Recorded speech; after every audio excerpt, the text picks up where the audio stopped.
Hello everyone and welcome to SkillCapped. I'm Notorious Dub and today I'm going to be talking about the brand new map Ascent and how you can win more rounds and more games on Ascent by learning from the pros and best players in the game. Before we get into that though, make sure you hit that subscribe button and turn those bells on because we have a ton more premium content headed your way and you don't want to miss out on your chance to improve. Now before we get started, I need to say that the pros we're going to be looking at for this video are Hiko, a many-year CSGO professional known for his incredible game sense and big brain plays, who's now the captain of the 100 Thieves Valorant team, and Aceu, a former CSGO professional turned Apex Legends superstar, becoming one of the biggest names in the game, and lucky for us, both of these guys are hooked on Valorant, and we have so much we can learn from them. Now to start things off, we have Aceu talking about where he likes to play on Ascent, where he thinks his team should be positioned, and what it actually takes for your team to be successful on each side of the map. So some tactics on this map, man. Defense or offense, that's all about getting mid control and splitting off of that. Defense, you want to fight for mid control, obviously, but if you're not getting mid control, you should be pushing the opposite sides of the map, like pushing A or B together with your team.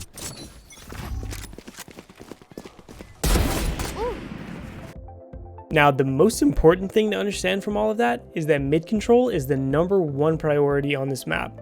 But when mid control isn't working, you should be forcing control somewhere else to take control of an area of the map. That way you can get rid of some of that advantage that the enemy team gets from having control of mid. Now, because the enemy's biggest advantage is the unknown, without mid control, you have no idea where the enemies are going to come from when you're holding down a site. So, on Ascent, where there are multiple different paths to take each bomb site from, it becomes vital to push up and grab control of pieces of the map so you can rule out that that's where the enemy is going to be coming from. So with the enemy that's dominating mid, which means it's now up to you to take control of the map to rule out as many angles as possible, you have to do that. That way you can allow yourself to focus on holding the correct angles that the enemy could possibly be coming from. Because if you have to be worried about every angle on a site, then you're just not going to have the confidence or the reaction time to actually flick to and hit your shot whenever the enemy does push if you have no idea where they could be coming from. Now honestly, my favorite thing about watching the top level players play is that they all seem to have similar understandings of the most important positions on the map, and we see Hiko doing what Aceu recommends almost perfectly. Now Hiko understands that peeking out catwalk can easily be a death sentence, and that would lose his team the round because of all of the lost pressure, and the enemy then knows that A side is weak and it's a free take. But instead, Hiko decides to support his Sova on the flank from A, and this is something that is crucial for you to learn. Whenever you're pushing or peeking aggressively, try your best to have a teammate with you to either entry frag or support for you, because fighting with a teammate is so much more consistent than trying to take those battles by yourself. Once Hiko and his teammate take control of the attacker's entrance to A site, they know that they don't have to worry about that anymore, so they can focus on the fight by catwalk.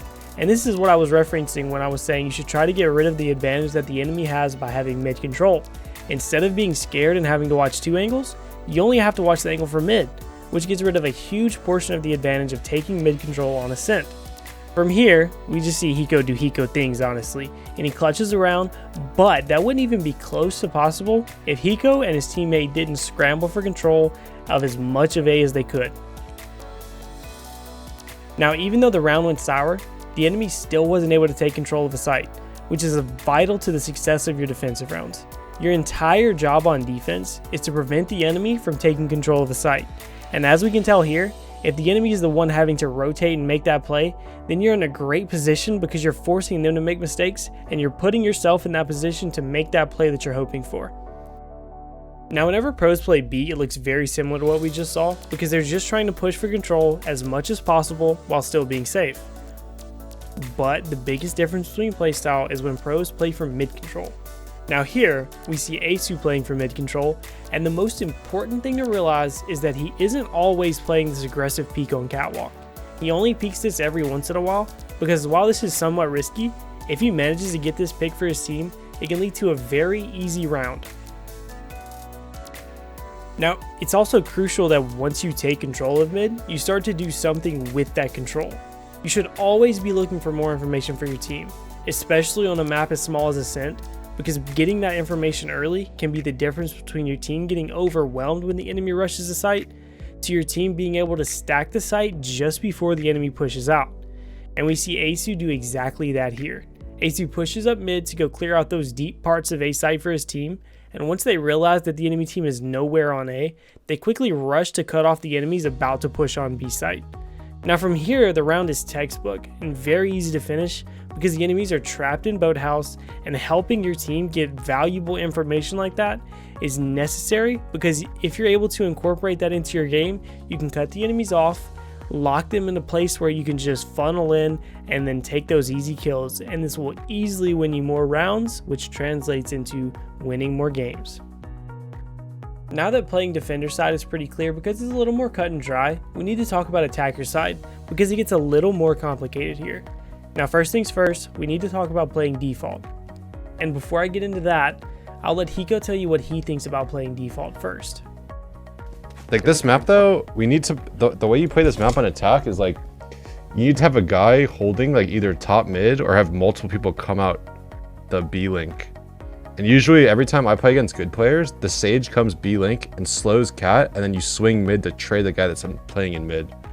We're not really doing that. We're sending 3 towards B, and then I'm just like B link alone. It's kind of sucky. Yeah, I think that like defaulting on this map is super important. I think that like default spots in this map is 1B, 1A, and 3 mid. 2 link, and then 1 goes top mid. And the top mid guy probably offs and just posts mid forever.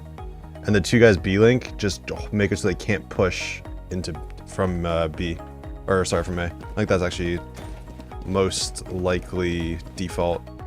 So default essentially is just a generic term that applies to the attackers spreading out on the map in a way that allows them to try to take as much control of the map as possible. This makes their later round executes and site takes much more effective because they've gathered that information, went for a few of those picks, and tried to take control of as much of the map as possible, and whatever control of the map that they did take, that's where they're going to play around to take those later round executes and site takes.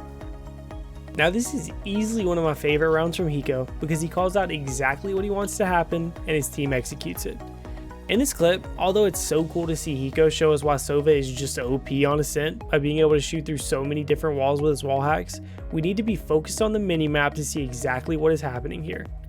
Now Hiko is trying his best to take control and cause problems for the enemy on B, while his team gets a pick mid and decides to go all in on their mid control. Now this is so important because once you take control of mid, you should press that advantage before the enemy has time to play around it. Now after the next kill comes in and they decide to rush through connector into B, instead of stacking the site and going overkill for control, he realizes that no one is going to be left watching the flank. So he transitions into that lurk role to cut off the retake. Now being able to transition into a better role for the team is what separates the pros from the great players, because everyone tunnel visions, but being able to take a step back like this and read the map to make a prediction like this is what makes pros so successful over the other people in Valorant.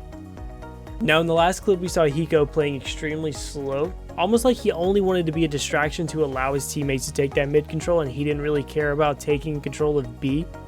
When playing for a push, like Aceu seems like he's trying to do here, you want to make sure that you don't overcommit to the push and die. Now we see Aceu playing A side here, and he pushes up very slowly and carefully because he does want to allow his teammates to try to take it that mid control and develop their positioning, but you should be keeping in mind that even though you're pushing a site, you don't have to fully take that site because you're getting information for your team which allows you to make a better push later. Now at this point, Aceu knows that the enemy has someone playing A, and although they have this guy outnumbered 2-1, Aceu's teammate manages to take control of mid, and taking B site here seems completely free. Now in this situation, you want to make sure not to tunnel vision on that take and rotate, because this map is so small that getting a 3-1 advantage is so quick and easy that you might as well take it over that 2-1 advantage. Now in small maps like this, rotation should be a split-second decision because you need to always be keeping the enemy off guard. Now even though Aceu's teammate ends up dying on the way to site, that's completely fine because now it's a 2v2 with control of the bomb site. And keep in mind that even if you're trading 1-for-1 or dying on attacker site, taking control of the map is the most important thing because you're forcing the enemy to make the play. and all you have to do then is pretend you're playing defense and make the enemy push into you, play that time, and you can eventually pick up the round as long as you play it somewhat well. Finally, as Aceu said earlier, when mid control isn't working, you should be pushing a site as a team.